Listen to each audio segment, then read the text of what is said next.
So I'm Allison Bench. I'm producer and actress in Buffet Infinity. I played Jenny, and I also was along for the ride from the beginning. I'm producer, director, and writer Simon Glassman, and I guess I'm the creator of Buffet Infinity, also the voice of Buffet Infinity. And Buffet Infinity is a movie presented entirely in kind of retro local commercials where a small town in Canada has to deal with kind of a otherworldly being, and you learn that story through watching the commercials.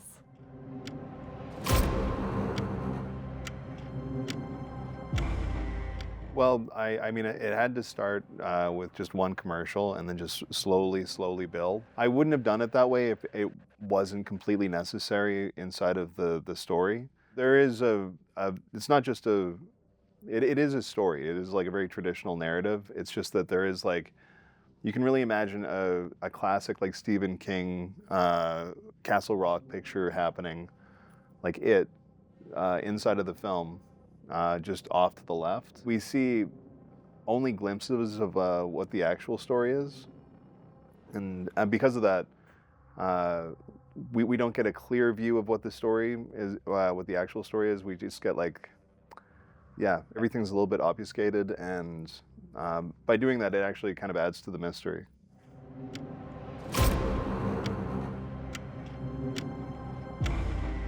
Part of it was inspired by COVID, and I remember, I don't know about Germany, but in Canada, there's a lot of corporations who would make commercials that are sort of letting everybody know that they're in support of, either staying home or that they're like, Shoppers Drug Mart in Canada had a commercial that was like, "We're there for you," and it's like, I didn't realize that me and Shoppers Drug Mart were close like that. Uh, but it was funny that a corporation is saying like, "Hey, we're your best friend," and it's like, have never met. You're a conglomeration of different corporate interests that sometimes gives me ad event, you know. So I think that was the biggest inspiration for it. The idea of a brand telling you that it's your best friend, and I guess over the years of working on it, I like the idea of the brand evolving, and that's the hero's journey of the film. Instead of like a singular character, you know, it's just a brand starting as like an amorphous primordial, a vague, crappy local restaurant.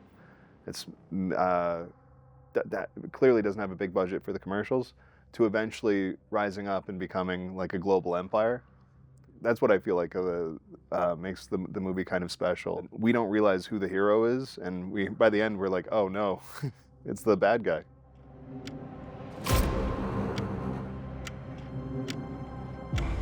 A lot of my friends were, my very, very good friends were like, you have to stop working on this at some point. And I ignored all of them. And I just kept working on it till it was the way that I wanted it to be. Yeah. Simon did say to me multiple times, like, "This is the final cut," and then something would. And then there would be 3 years later, and she'd be like, "Are you sure?" Yeah, he'd be like, "This is the final cut," and I was like, "We'll see." Yeah, it really was. It really became a very fluid kind of.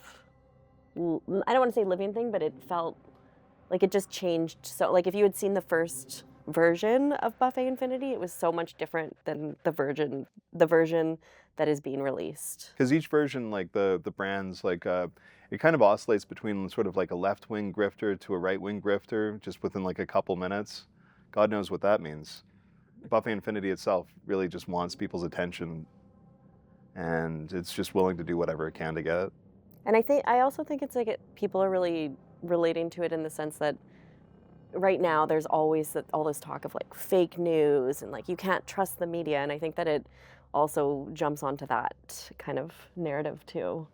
Yeah, while also sort of remaining completely apolitical. Yeah. Yeah, that's what I mean with like, because when I watch like movies sometimes on Disney Plus or Amazon, it's like I'm watching the movie, but I'm also thinking about it as like the intellectual property.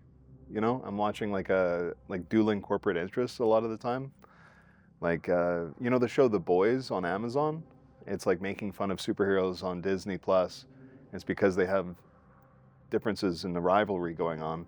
But people sometimes people will watch it like, oh man, they're making fun of superheroes on TV, but really it's just Jeff Bezos trying to stick it to like Bob Iger. And when you look behind it, you can see that there's this whole other drama going on, and it's almost more enjoyable than the shows themselves.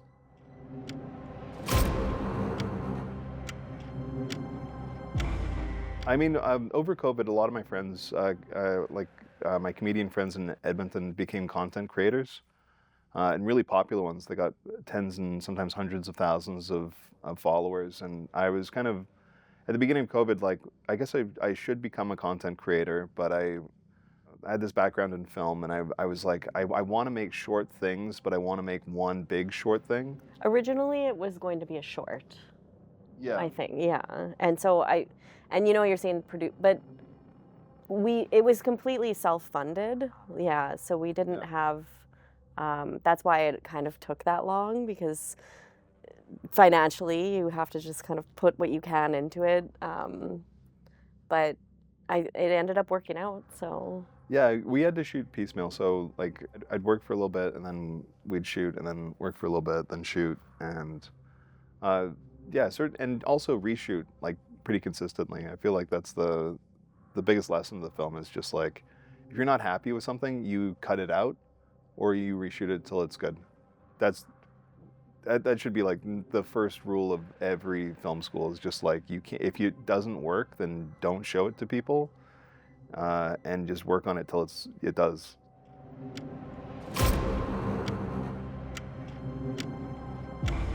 We did film a whole chunk of them on one day, but then I remember we came back to that. We shot them all at this one restaurant, and we definitely came back 2 or 3 times to shoot additional ones. Yeah.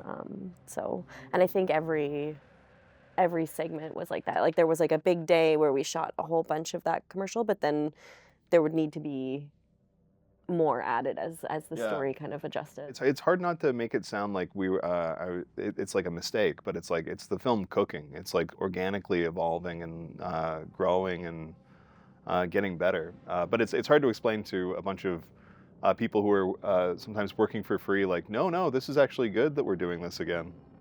But it ended up being a lot of fun most of the time.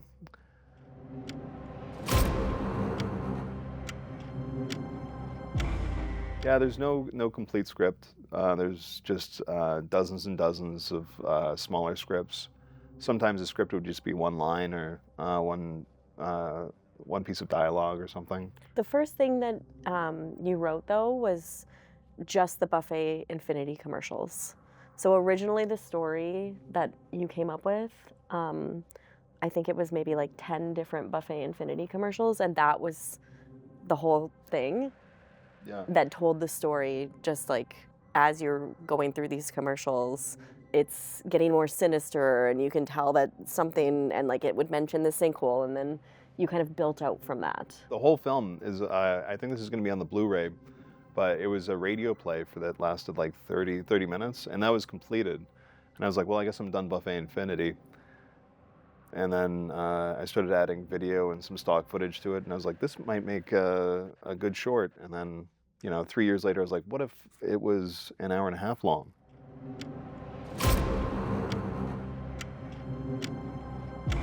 Yeah, the West Edmonton Mall was a huge inspiration for us for everything, because in Edmonton there's very, very few landmarks.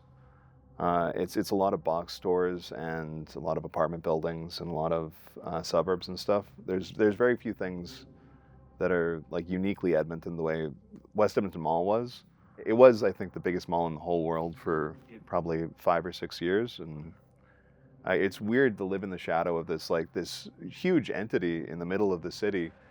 It was almost daunting. Like you live by it, but you're also kind of you're sort of defined by it, by just being near it, and the fact that they kept expanding it. It has the largest parking lot in the whole world.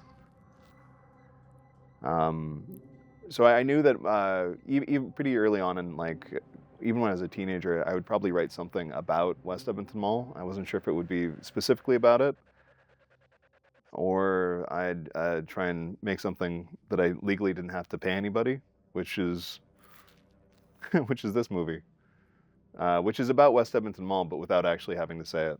Yeah, if you actually look at some of the logos because eventually Buffet Infinity takes over something that is maybe similar to a West Edmonton Mall. All of those are pretty heavily inspired by West Edmonton Mall.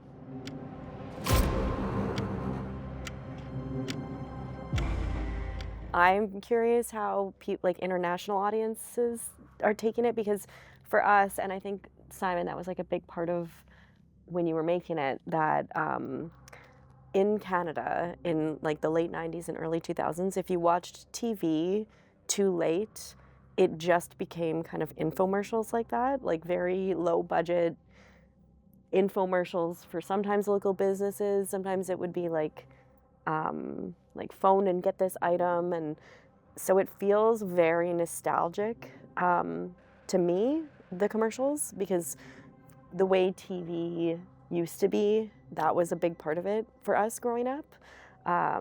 So I do think Canadians, and especially people in Edmonton and where we live, probably feel a really strong like nostalgia watching it. But I think everybody, no matter where you are, has seen like a bad local commercial, and so I think that you relate to. For me, like if you watch the first few commercials, and those are not meant to be very surreal, but by probably 20 minutes in, as things start kind of falling in on each other, we definitely have something very similar to Moseley Rose in Edmonton. It's always personal injury lawyers that are like personal injury lawyers, realtors. Like those are the local businesses that end up having the most commercials. So, and also they always want there's such a funny ego behind like running a business like that, where you also kind of want to represent yourself. And it's like you are a lawyer, you have no business being on camera, but they still do it. It ends up being like somebody writing their own story very quickly and not totally accurately. That was my favorite part about making the film, was just having people having to draw a self-portrait and be the authors of kind of like who they think they are for everybody, and all of those masks all dueling and getting this enormous conflict that ends up destroying the world.